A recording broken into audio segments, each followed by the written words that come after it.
Hi, I'm Dr. Anthony James, and I am welcoming you to my short presentation today, Sacred Hands and Secured Rights.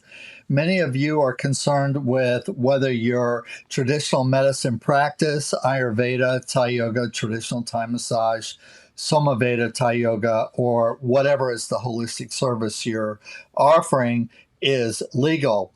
If you don't have a legal basis, it's probably not legal, but we have a solution for you. NAIC has a solution for holistic providers who are providing sacred and spiritually based, ethical, moral, and prudently based therapeutic modalities.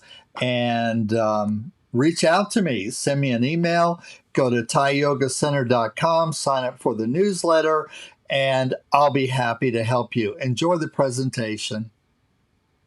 Holistic healers, massage therapists, and Ayurvedic practitioners are facing a mounting crisis.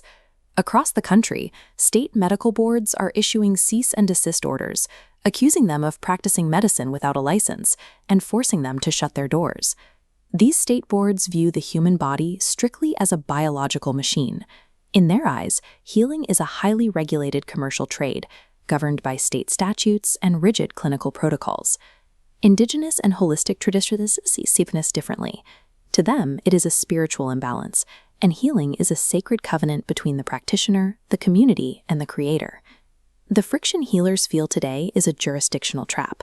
They are trying to practice sacred, holistic healing while standing squarely inside a rigid, secular legal framework. This suppression is not new. In 1883, the Code of Indian Offenses explicitly outlawed traditional medicine men to suppress indigenous culture and sovereignty. To survive, the medicine went underground. For over a century, ceremonies moved into the deep woods, and songs were whispered in secret to keep the traditions alive. But the medicine did more than survive.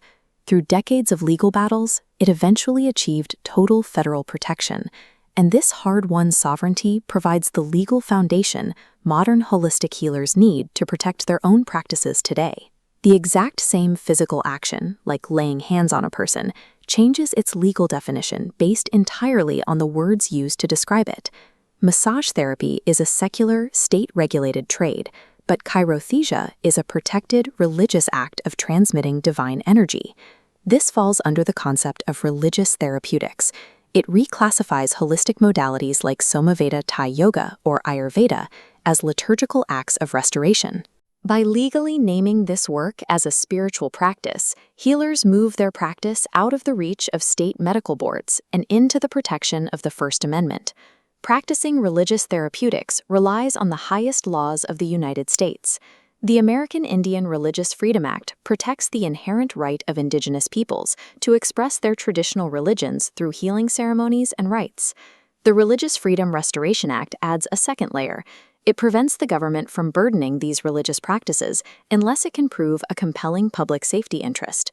The Indian Healthcare Improvement Act explicitly validates traditional healthcare practitioners at the federal level, recognizing them as legitimate providers.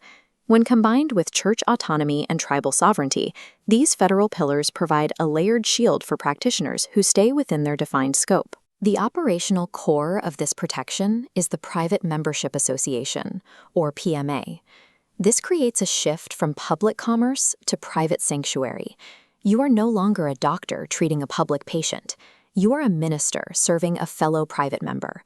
Because the transaction occurs entirely privately under shared religious rules, state boards lack the jurisdiction to interfere.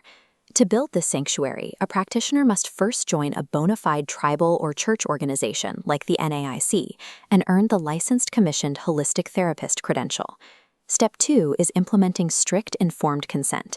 Every client must formally join the association and acknowledge that they are receiving religious therapeutics, not medical treatment. This requires changing the vocabulary of the practice.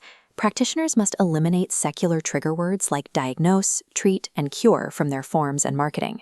Step 4 is the separation of authority. Any state-licensed secular work must be kept completely distinct from the sacred ministry work.